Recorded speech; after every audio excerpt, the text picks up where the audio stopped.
When I was 16, I used to work as a cashier at a grocery store. It wasn't the worst job ever, but you have to be around people. You know, I'm pretty antisocial, so having to make small talk with people for 8 hours at a time just sucked the life force out of me. Sometimes I would just have to lie and say I need to go to the bathroom to get a break, but on the way there people would stop you and ask where things were. No, random old lady, I don't know where the tuna is. I'm just trying to go sit in the bathroom alone and think about killing everyone around me, like a normal human being. Okay, maybe I'm exaggerating a little bit. Most people who come to the store aren't bad people. You know, they come in, get the groceries, and they're patient if there's a long line. But today I'm going to be talking about the opposite of those people. Annoying customers. The first one is the, I want to speak to your manager customer.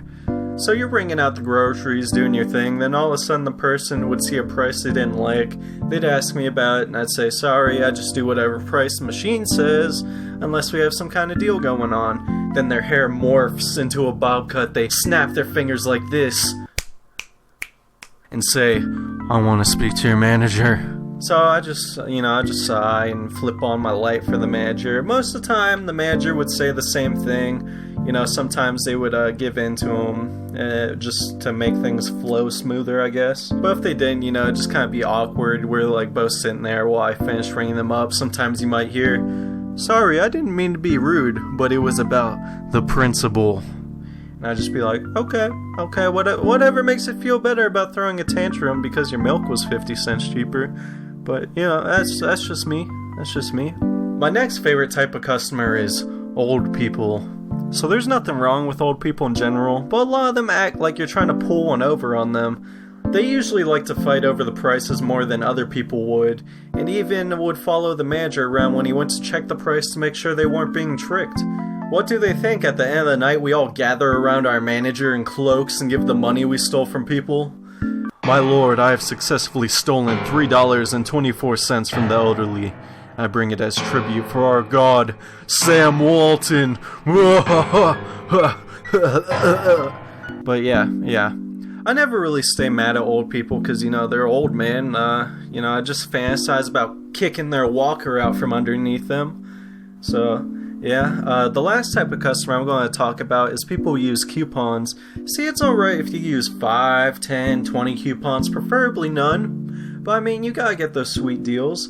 But I've literally had people come through with 50 items, and every single one of them had a coupon. Worst example of this, I was working Sunday morning, and these two hippie-looking people come in, and my manager warned me that they used bad coupons, so I needed to double-check them. When they came through my line, they handed me this mountain of coupons and said that I needed to be quick because they were going to church soon.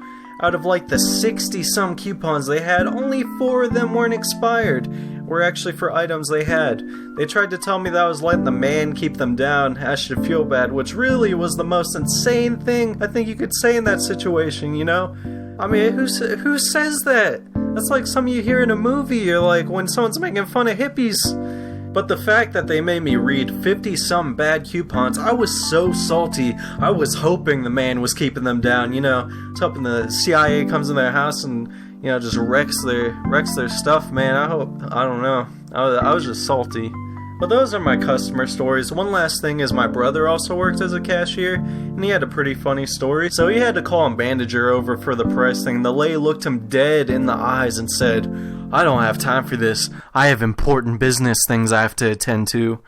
For one, why do you go shopping if you have important business? And for two, there's not an express lane for people who have important things they have to do.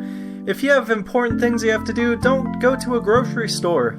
So he had to explain to her that saying that literally changed nothing, and she sat there salty until the manager could come over, which I could only imagine was probably the most awkward thing a cashier can do. Anyways, hope you enjoyed these stories. Please leave a like and a subscribe so I don't have to keep making sacrifices to my god, Sam Walton. Thank you. I love you guys.